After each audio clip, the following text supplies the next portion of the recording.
9 ans à l'effort de fait. Pétri d'amour pour un homme privé de liberté qui deviendra par la force des choses son mentor, son deuxième père et puis son héros.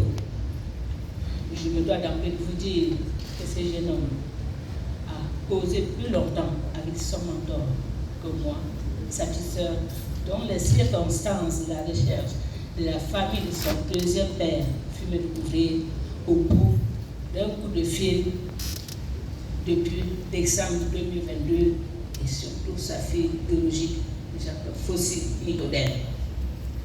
Pendant que moi je cherchais en secret les témoins oculaires qui pouvaient me parler des circonstances de la mort de mon père, ce jeune homme, devenu très grand, cherchant comment décongeler son grand secret tout au fond de son cœur depuis plus de 65 ans. Je n'avais que 2 ans quand les colons français enlevèrent mon père en juin 1956 au carrefour de la Poste et des Finances à Bafoussam, en face de ce qui est devenu la communauté urbaine de Bafoussam. Mon grand-père paternel était M. Safounia Côté, bien connu dans le village de Bafoussam pour avoir été le premier serviteur du roi Bafoussam, entre guillemets, le premier ministre. Très influent positivement sous la domination allemande dans notre pays, il réussit à protéger le trône du roi Bafoussam, exilé à Bansoir pour rester de cette façon la colonisation allemande. Mon père, M. Fossi Jacob, né en 1917, grandit sous l'influence positive de son père. Il avait eu l'avantage d'aller à l'école et était parmi les premiers lettrés du village. Il était dactylographe, écrivain public aux eaux de forêt et à Tchap et à Bafoussam. Polygame de son état, 2 de ses femmes étaient enceintes en juin 1956 quand il fut arrêté par les colons français. Soucieux du devenir de ses enfants à naître alors qu'il était déjà en prison, mon papa écrivit au directeur de l'école publique où était inscrit un de ses fils de regretter mémoire, docteur Sidoko, Fossi Abraham, pour donner les noms des enfants pour donner les noms que les enfants allaient porter après, quand ils étaient en prison. Ils sont nés en mars et en avril 1957. Ma mère m'avait dit avoir amené l'enfant à la prison de Tcham et mon père lui avait interdit qu'aucune des femmes ne vienne me voir avec l'enfant. C'est ainsi qu'une des femmes de mon père alla à son tour en fin 1957 pour le rencontrer.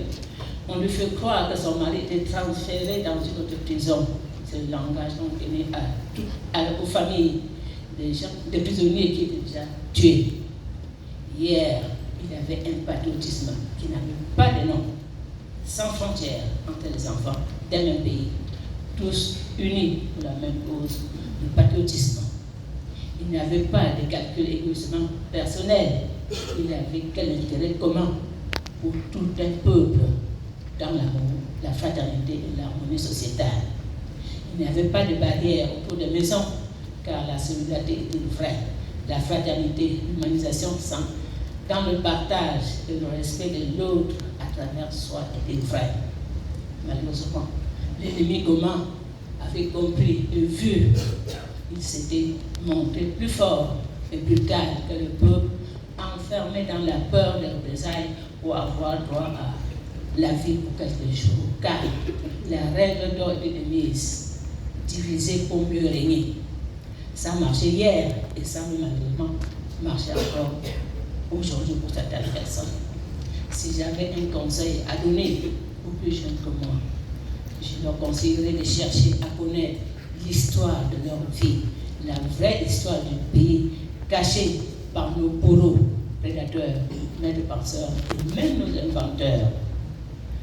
Cette connaissance de la vraie histoire sera l'arbre solide, le fondement nécessaire pour la libération effective de notre pays, le continent, sur le joug colonial.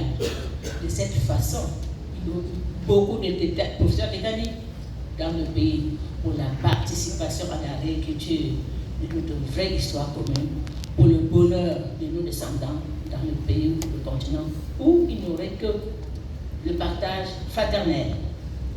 Monsieur Tétani est, à mon avis, la preuve du courage de parler ouvertement de la vérité vécue, la force de dire à haute voix à certaines personnes qui savent des choses qui se sont passées de notre histoire commune, dans notre pays ou ailleurs, dans notre continent, qu'on n'a plus à avoir peur, car la peur devrait avoir changé déjà de temps.